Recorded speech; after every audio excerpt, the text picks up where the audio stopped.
पुढे लढतोय. पण आजही त्या ठिकाणी एक गोष्ट लक्षात घेतली पाहिजे की 2 दिवसांपूर्वी या शहरामध्ये राज्याचे मुख्यमंत्री देवाभाऊ येऊन गेले. खूप मोठमोठ्या गोष्टी त्यांनी केल्या, अनेक घोषणा केल्या.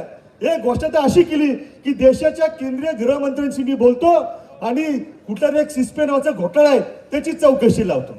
बघा बरं का नेते, म्हणजे यांच्या स्टेजवरती केंद्रीय मंत्री राहिलेल्या या देशाचे मंत्री जे शहरात होते आपल्या भारतीय जनता पार्टीचे, ज्यांनी घोटाळा घातले, ज्यांनी अर्बन बँक सारखी बँक लुटून खाल्ली, अरे त्याच्या चौकशीबद्दल देवाभाऊ तुम्ही शब्द नाही काढत. आणि जो एक सज्जन माणूस या ठिकाणी समाजाची सेवा करतोय, एका शिक्षकाचा माणूस, एका शेतकऱ्याचा मुलगा त्या ठिकाणी काम करतोय, तर त्याच्यावरती तुम्ही सीबीआयची इन्क्वायरी लावण्याची घोषणा करता.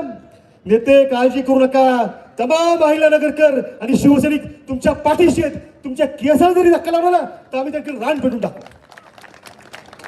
नाही चालणार ही दादागिरी, गुंडगिरी, ही दहशत खपून घेणार नाही.